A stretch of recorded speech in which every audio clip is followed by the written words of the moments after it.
welcome to this episode of Geography Girl. Today we're diving into an incredible and transformative initiative that is reshaping the future of Africa's coastal and marine environments, Africa's Great Blue Wall. This ambitious project aims to create a sustainable blue economy by leveraging the continent's vast marine resources while promoting environmental conservation, economic development, and community resilience in communities across West Africa. It's an incredibly interesting and important story, so let's dive in. The West Indian Ocean is one of the most biologically diverse places on the Earth. It's home to an impressive 38% of the world's coral reef species and supports the livelihoods of more than 70 million people in the region. Africa's blue economy generates $300 billion and is projected to reach $405 billion by 2030. Coastal tourism by the same period is estimated at around $100 billion.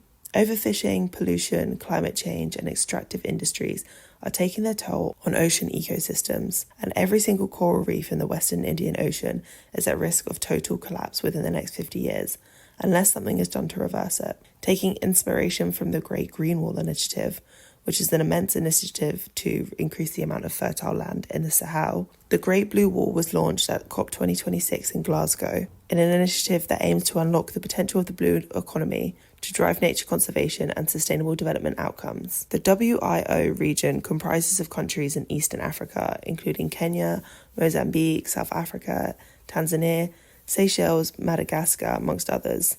The initiative is led by these countries and supported by organisations such as the WWF, the World Economic Forum, and climate fund managers. The initiative calls for innovators to help the regeneration of the region whilst creating economic opportunities for the 70 million people that currently depend on it.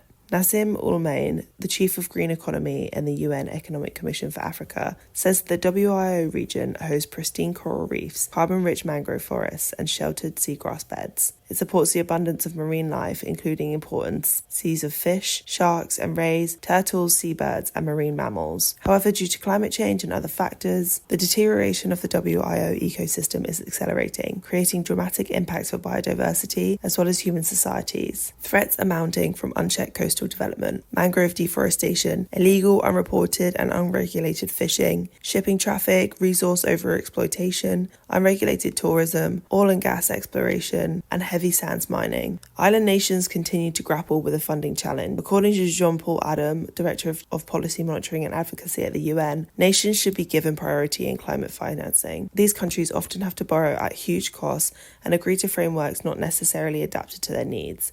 There are hardly any countries in the world that are as vulnerable to climate change as small island states. The objectives are to equally and equitably conserve at least 2 million kilometres squared, which is 30% of the West Indian Ocean by 2030, create an inclusive, productive and regenerative seascape that can be fairly governed and effectively conserved by national and international waters, to regenerate and secure the integrity of the ecological corridor, and to restore the blue ecosystem, to achieve a net positive biodiversity gain by 2030 and sequester 100 million tonnes of CO2. This will be achieved by restoring mangroves, seagrasses, corals, coastal forests and parabolic dunes, and will be looked after by Blue Guardians, who are the indigenous people and local communities who will be a key role in effectively managing these assets. And finally, to unlock development of the blue economy that benefits 70 million people in these coastal communities.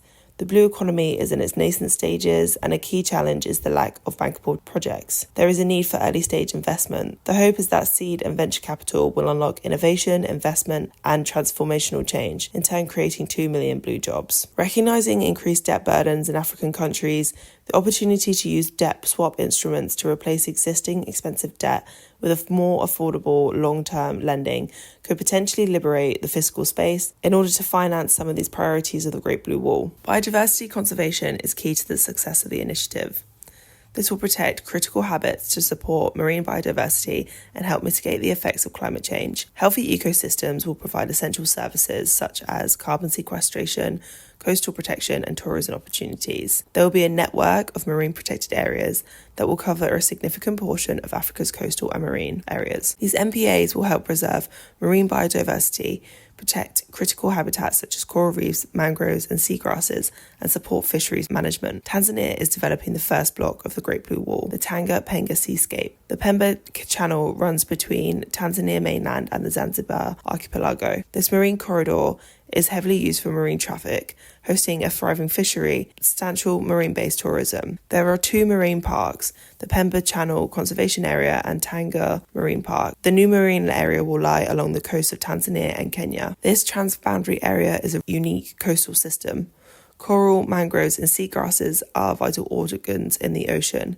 Like a human body, if you don't take care of these oceans, the rest of the ocean will not survive. Ireland is supporting the programme with the €400,000 one-year grant. Also, around 50 to 57 trillion cubic feet of Tanzania's proven natural gas reserves are located in the offshore Indian Ocean. Oil and gas activity could endanger marine biodiversity hotspots. The development of these protected areas could block oil and gas extraction in the future. Sustainable fisheries management also comes into the mix. This involves the implementation of quotas, seasonal closures, and gear restrictions to promote sustainable fishing, as well as the strengthening of monitoring, control, and surveillance systems to combat illegal, unreported, and unregulated fishing. Mozambique's ocean is home to precious marine biodiversity, and the Inhambane province is one of the few places where you can find whale sharks and manta rays year-round. Artisanal fisheries and tourism are critical to the economy of the country, yet are both threatened by persistent destructive fishing practices. To address this threat, the Marine Megafauna Foundation tackles the root causes by educating and empowering local communities to manage their own marine resources sustainably through an innovative education, pioneering research, and community empowerment. The MMF Sustainable Seas Project has been creating an effective network of locally managed marine areas along Inhambane's coast, with sustainable fishing activities through the most biodiverse waters. The impacts on the community of this program are clear. There are now 600 community members supported by ocean ambassadors. 100 in the community are involved in village loan and savings associations, and 8 women in the community have been able to set up their own ecotourism businesses. There is now effective reef monitoring, with daily monitoring of megafauna sightings, and the publication of key scientific papers, which contributed to the increased protected status of whale sharks from vulnerable to endangered. With the goal to develop a sustainable blue economy that creates jobs and generates income, the Blue Wall Initiative has promoted innovative financing mechanisms to support blue economy projects. This includes offshore wind, with many looking to the success of projects in Morocco as inspiration for the West Indian region. Ecotourism can also generate significant revenue, supporting local economies and conservation efforts. The Aldra Atoll, for example, is the world's largest second coral atoll and a UNESCO World Heritage Site. It's a special reserve in the Seychelles and home to the largest population of giant tortoises in the world. This is immediately threatened by climate change. To address this, the country's president pledged to protect 100% of his country's seagrass and mangrove ecosystems by 2023 as part of the GBW initiative. In respect to climate change issues, the Minister for Foreign Affairs of Seychelles has said, Seychelles is not responsible for causing sea level rises, not at all, but we're suffering from it. The conservation efforts are paired with ecotourism initiatives to preserve the natural beauty of the atoll, which brings tourists from all over the world. Finally, community involvement and empowerment is an important outcome of the Blue Wall Initiative. This involves the engagement of local communities in conservation and management efforts and the provision of training and resources to promote sustainable livelihoods. A brilliant example is the Mikoko Pamoja project, nestled in the Gazi Bay of Kenya. The project seeks to provide long-term incentives for mangrove restoration and the protection through community engagement and participation. This is achieved through conservation activities, awareness creation, and the sale of mangrove carbon credits. There is a revenue generated of $24,000 a year from the sale of carbon credits, which is used to support local development projects in water and sanitation, education, health, and environmental conservation. Mikoko Pamoja is an excellent example of a triple win project for climate, community, and biodiversity conservation. There are many challenges and opportunities in Africa's Great Blue Wall. The challenges are that ensuring effective enforcement and compliance with conservation measures, balancing economic development with environmental sustainability, and securing adequate funding and investment for long-term success.